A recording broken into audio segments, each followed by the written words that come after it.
l'immobilier est le meilleur placement auquel ont accès les Français. En tout cas sur le plan de la rentabilité de votre capital. Et je vais même vous dire de très loin devant toutes les autres classes d'actifs. Alors je sais, vous avez déjà entendu un mec sur internet qui vous a dit que c'est les cryptos le plus rentable, mais non, c'est les montres de luxe, les voitures de collection. Eh bien c'est faux. Et si on prend en compte le niveau de risque de ces placements un petit peu plus exotiques, c'est encore plus faux. Donc dans cette vidéo, simplement je vais vous démontrer mathématiquement pourquoi vous devez tous faire de l'immobilier. Et si vous n'en avez jamais fait, faites-en. Si vous en faites déjà, faites-en plus. Si vous faites autre chose, faites quand même de l'immobilier. C'est parti. Avant toute chose, évidemment, la rentabilité n'est pas le seul critère à prendre en compte quand on investit dans un actif. Pour rappel, un actif est bien un véhicule qui a pour objet de vous rapporter de l'argent. De deux manières différentes, soit parce que sa valeur va augmenter au fur et à mesure du temps, c'est ce qu'on appelle l'appréciation du capital, soit parce que régulièrement, il va vous verser un revenu pour vous remercier quelque part de le posséder. On pense aux dividendes pour une action en bourse ou au loyer pour un appartement. La rentabilité totale d'un actif, c'est bien la somme du cash flow d'un côté, le fameux revenu récurrent, et en plus de l'appréciation du capital. Tout ça étant complètement inverse à un passif qui est classiquement une voiture. Vous allez l'acheter à 30 000 €, quelques années plus tard, elle en vaudra quasiment toujours moins. Votre mission, si toutefois vous l'acceptez en tant qu'investisseur, c'est d'accumuler des actifs rentables dans un portefeuille, ce même portefeuille qui va grossir au fur et à mesure du temps et de vos investissements. Maintenant, pour évaluer si un actif est bon, pas bon, moyen ou excellent, on va se baser en tant qu'investisseur professionnel sur 6 critères bien définis. Critère numéro 1, la rentabilité. Si je mets 1 euro dans cet actif aujourd'hui, combien est-ce que j'aurai dans 6 mois? Combien est-ce que j'aurai dans 1 an? Et la rentabilité, en général, on la calcule annuellement. Par exemple, pour les marchés financiers, on dira classiquement que leur rentabilité pour le marché action est de 8% par an sur le long terme. Ce qui veut dire que si je mets 1 euro dans ce marché au début de l'année, à la fin de l'année, j'aurai 1 euro et 8 centimes. Pour calculer la rentabilité, la formule est toujours la même. Combien ça vous a rapporté sur l'année divisé par le prix auquel vous avez acheté cet actif, le tout multiplié par 100 pour retrouver un pourcentage. Deuxième critère, la stabilité. Si je mets 1 euro dans cet actif, est-ce que ça me rapporte la même chose sur les différentes années à venir? Pour reprendre l'exemple d'une action en bourse, vous pouvez mettre 1 euro dans une action aujourd'hui, peut-être qu'elle fera 8% d'augmentation sur l'année et peut-être que l'année d'après, elle fera moins 5 et l'année d'après, plus 12. Plus ce rendement est constant et peut-être défini en avance, plus la stabilité sera importante. Troisième critère, la liquidité. À partir du moment où j'ai mis 1 euro dans un actif, si je veux récupérer cet euro, combien de temps je mets? C'est-à-dire la capacité à vendre un actif en cas de besoin. Cette liquidité, elle est principalement reliée à deux choses, l'offre et la demande.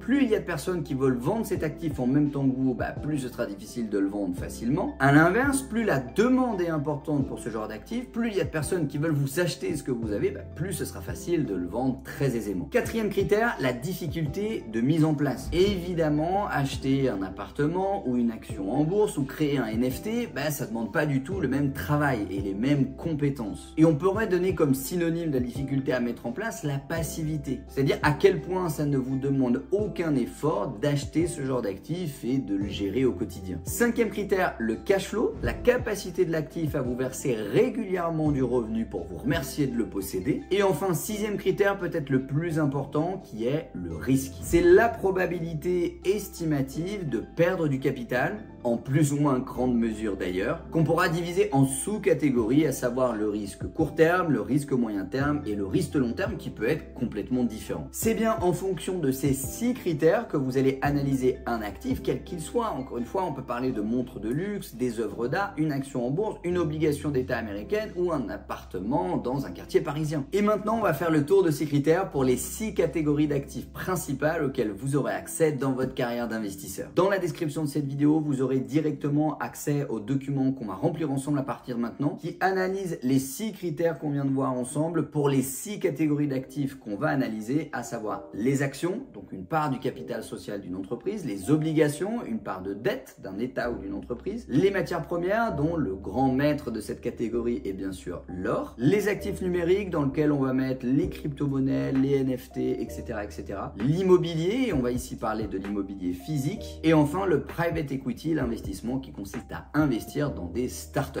Au niveau du marché action, la rentabilité, comme on l'a vu un petit peu précédemment dans la vidéo, on peut estimer qu'en moyenne, bien évidemment, ça dépend des actions, du type d'action, etc., mais faisons une moyenne aux alentours de 8% par an. C'est ce que va faire le S&P 500, l'indice qui regroupe les 500 plus grandes entreprises aux États-Unis sur le long terme. On peut donc définir que le marché action, quand ça se passe bien, il vous rapportera 8% par an. Pour ce qui est des obligations, c'est un petit peu moins, que ce soit les obligations d'État français, allemands, américaines, qui vont être parmi les plus connues. On aura plutôt une rentabilité estimée entre 3 et 4% en ce moment, le marché obligataire étant assez relié aux taux d'intérêt directeurs qui vont donc varier en fonction des périodes économiques. Pour ce qui est des matières premières et de l'or notamment, qui est le chef de file, on aura plutôt une rentabilité qui n'aura pas de cash flow malheureusement ici, mais qui aura une appréciation du capital qui encore une fois va évoluer en fonction des cycles économiques, mais on peut espérer entre 3 et 4% par an pour cette catégorie d'actifs. Évidemment, tout cela va dépendre de la période, ne me harcelez pas dans les commentaires, c'est une généralité. Pour ce qui est maintenant des actifs numériques, on va penser aux crypto-monnaies, aux NFT. La rentabilité ici est beaucoup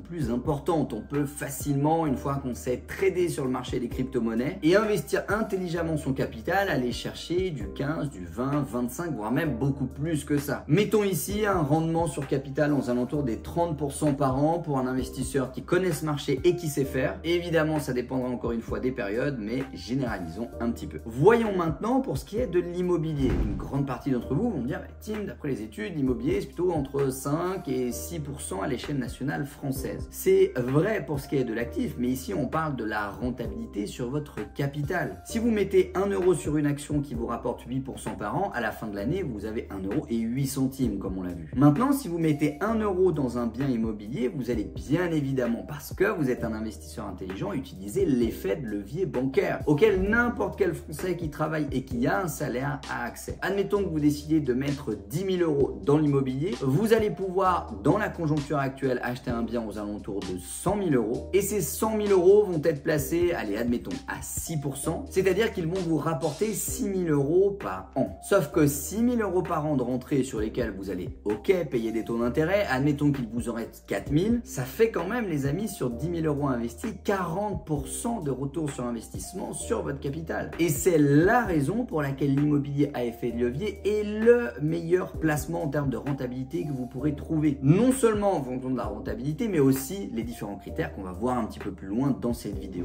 Donc l'immobilier à effet de levier bien sélectionné pour un investisseur qui connaît, comme on l'a fait pour les actifs numériques, générera entre 30 et 40% de retour sur capital, encore une fois avec l'effet de levier bancaire. Si vous regardez cette vidéo et que vous êtes en Angleterre, aux États-Unis ou au Canada, ce sera différent puisque vous avez moins accès à l'effet de levier. Nous sommes chanceux d'être français pour cet aspect. Pour ce qui est du private equity, c'est très difficile de définir cette rentabilité moyenne, surtout à l'année, puisque quand on investit dans une startup, le retour sur investissement qu'on va avoir, il ne se fera pas en 1 an. Il ne se fera en général pas en 2 ans non plus, mais en 3, 4, 5, voire 10 ans. Et si on divise ce x2, x3 qu'on a peut-être fait sur ces startups par les 10 ans d'années de détention, bah ça fait 20% si on a fait x2. Donc pour ce qui est du private equity, j'en suis désolé, mais je ne pourrais pas définir une moyenne de rentabilité qui soit vraiment cohérente pour notre exemple ici dans cette vidéo. Passons maintenant à la stabilité, c'est-à-dire la capacité de l'actif à vous maintenir le rendement précédemment évoqué chaque année pendant le moyen long terme. Pour ce qui est du marché des actions, en investissant sur des ETF par exemple, on arrivera à avoir une bonne stabilité. On peut donc mettre 2 croix pour cette catégorie d'actifs, mis à part si vous vous orientez vers des actions très exotiques, des pays en voie de développement, etc.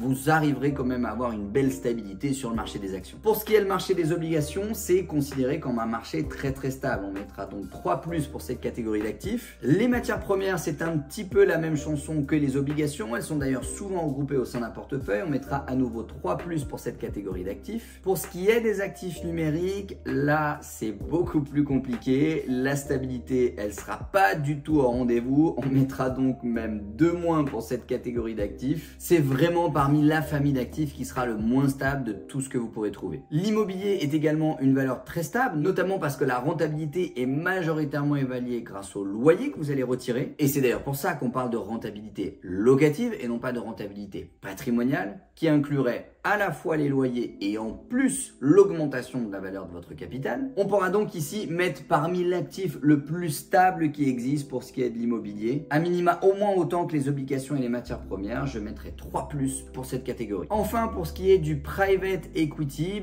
c'est là où la stabilité sera la moins au rendez-vous. C'est vraiment l'investissement qui s'apparente le plus au loto ou à un coup de poker qui bien évidemment est réfléchi et stratégiquement étudié. Mais néanmoins, si vous observez les personnes qui ont l'habitude d'investir dans les startups, en termes de stabilité, c'est là où vous aurez le moins de stabilité et le plus d'instabilité par effet de conséquence. Voyons maintenant pour ce qui est de la liquidité, c'est-à-dire la capacité à revendre son actif rapidement. Pour ce qui est des actions, c'est le top du top. Mis à part si vous allez sur des actions très exotiques, très particulières, c'est l'une des catégories d'actifs dans laquelle vous aurez la meilleure liquidité. D'ailleurs, même chose pour les obligations et grosso merdo, même chose pour les matières premières. D'autant plus qu'avec votre compte IT ou votre PEA sur lequel vous aurez stocké ce genre d'actifs en quelques clics et depuis n'importe où dans le monde avec une connexion internet, vous aurez la possibilité de les revendre très facilement. Pour ce qui est des actifs numériques, en fonction de ceux que vous allez sélectionner, évidemment si on parle du Bitcoin, ce sera très liquide, en quelques clics pareil vous retrouverez votre mise. Si vous allez sur des actifs un petit peu plus exotiques, encore une fois, des NFT, si vous faites du stacking de crypto-monnaies, des cryptos et des protocoles un petit peu plus petits en termes de capitalisation, on aura malgré tout une liquidité un petit peu moindre. C'est pour ça que je mettrai 2+ pour cette catégorie pour ce qui est de la liquidité. Pour ce qui est de l'immobilier, il est réputé pour avoir une mauvaise liquidité parce que pour récupérer votre mise quand il est dans un appartement, faut le mettre en vente. Ensuite, il faut trouver l'acheteur. Ensuite, il faut faire le compromis. Ensuite, il faut faire la réitération authentique et tout ça prend du temps, évidemment. En revanche, sachez que si votre appartement est bien placé, il sera très facile à revendre. Et c'est d'ailleurs pour ça que dans certains quartiers parisiens qui sont en pleine croissance, vous mettez votre appartement à vendre aujourd'hui, demain soir, il est vendu et tout est bouclé. Donc en termes de liquidité, je mettrai un moins pour cette catégorie d'actifs. Ça fait malgré tout partie des actifs qui sont peu liquides. Enfin, pour ce qui est du private equity, c'est la catégorie d'actifs la moins liquide, tout simplement parce que souvent quand vous rentrez dans un deal de private equity, vous ne pouvez pas sortir quand vous voulez et donc vous ne pouvez pas vendre vos parts comme bon vous semble et quand vous le voulez, et par définition ça en fait l'actif le plus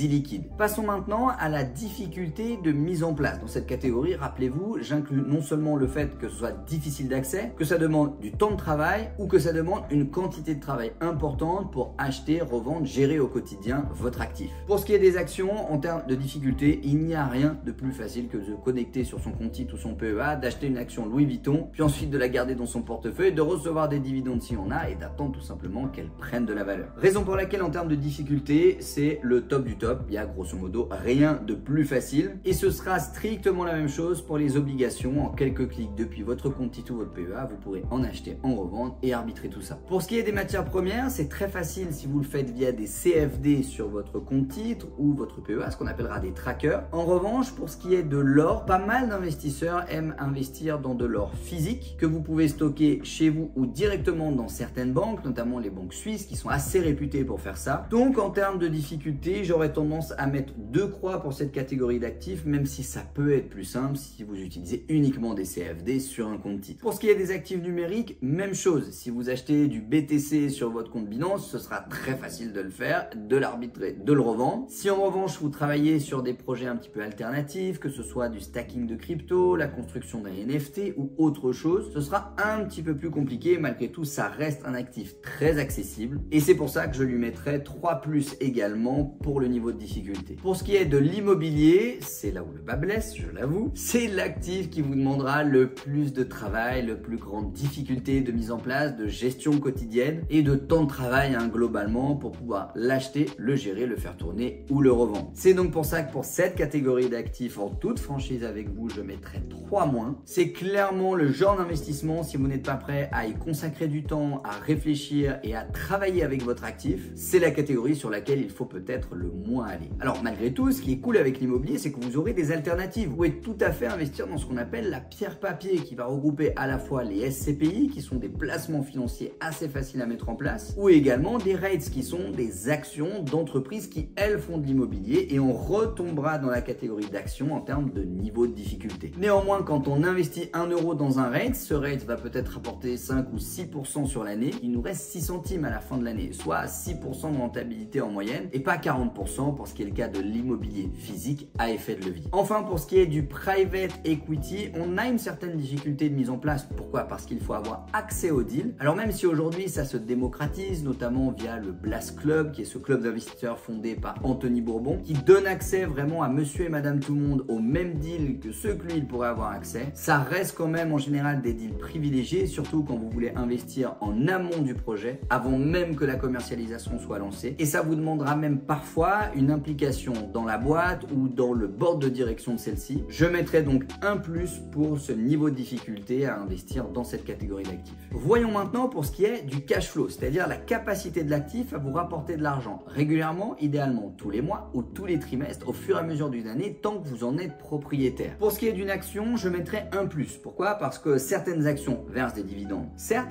mais pas toutes. Je pourrais pas vous donner de statistiques sur le pourcentage d'actions qui versent des dividendes, celles qui n'en versent pas, mais grosso modo, si vous voulez aller chercher 8% de performance à l'année, investir dans des grosses entreprises telles que Coca-Cola, Caterpillar ou encore Air Liquide qui versent des dividendes, en général leur performance sur le long terme est un petit peu moins. Pour ce qui est des obligations, ce sera le cas. On va vous verser régulièrement des coupons pour vous remercier de détenir une part de la dette de cet État ou de cette entreprise. Je mettrai donc 2 plus ici, car en fonction des obligations, encore une fois, ça pourra varier. Elles pourront d'ailleurs être versées trimestriellement ou annuellement. Pour ce qui est des matières premières, malheureusement, il n'y aura pas de cash flow sur ce genre d'investissement ou très exceptionnellement. Et comme il n'y en aura pas, je mettrai 3 moins pour cette catégorie. Pour ce qui est des actifs numériques, mis à part si vous faites du stacking de crypto-monnaies où là, vous pouvez avoir une sorte de loyer sur les cryptos que vous possédez, c'est quand même une catégorie d'actifs qui n'est pas très bonne sur le plan du cash flow, raison pour laquelle je mettrai un moins parce que c'est quand même possible. Et le nombre d'investisseurs qui utilisent ce genre d'actifs pour faire du cash flow est très faible, je peux vous le garantir. Pour ce qui est de l'immobilier, en termes de cash flow, c'est le top du top. Une grande partie de votre rentabilité est faite via les loyers que vous allez encaisser tous les mois. Et les loyers, c'est établi dans un contrat et le nombre de loyers à payer à l'échelle nationale est certes pas des moindres, 3% à l'échelle globale qui évolue petit à petit vers 4% au cours des derniers mois, mais ça reste malgré tout assez peu. Dans plus de 95% des cas, vous serez payé correctement pour vos appartements et donc on peut facilement ici mettre 3 plus pour cette catégorie d'actifs qui est le business à cash flow par excellence. Enfin, pour le private equity, c'est typiquement un investissement dans lequel vous n'aurez pas de cash flow ou très exceptionnellement, et donc ici je mettrai comme pour les matières premières 3 moins pour cette catégorie d'actifs. Passons maintenant au dernier critère qui est le niveau de risque. Pour le marché des actions, en termes de niveau de risque, en fonction des actions qu'on va sélectionner, est-ce qu'on investit sur des actions isolées, des ETF, évidemment ça va varier, mais on va dire que c'est un risque qui est maîtrisé. Je vais donc mettre un plus pour cette catégorie d'actifs qui certes comporte toujours un risque comme toute action, mais qui est malgré tout à fait acceptable et relativement modéré. Pour ce qui est des obligations et des matières premières, le risque est très faible. Si vous sélectionnez correctement vos obligations, il est même quasi inexistant. Raison pour laquelle je mettrai 2 croix pour les obligations et également 2 croix pour les matières premières, qui restent des vrais placements bon père de famille avec un niveau de risque très faible. Pour ce qui est des actifs numériques, le niveau de risque, il est parmi les plus importants. Et cela va de soi d'après tous les critères qu'on a découlés précédemment, raison pour laquelle je mettrai 3 moins pour cette catégorie d'actifs en termes de risque. C'est d'ailleurs un actif sur lequel vous n'irez pas ou vous irez très peu si votre profil d'investisseur est plutôt bon père de famille. Pour ce qui est de l'immobilier,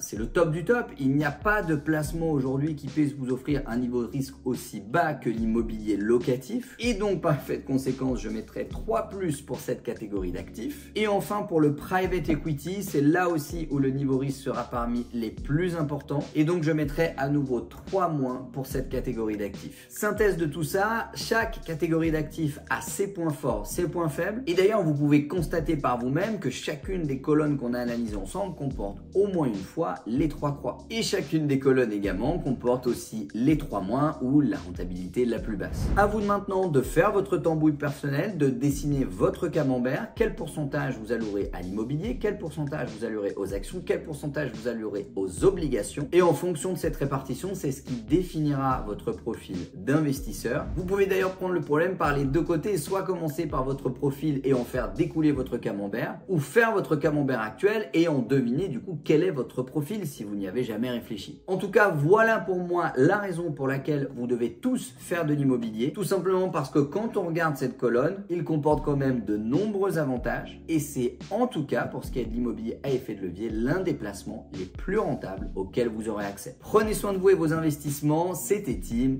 Ciao.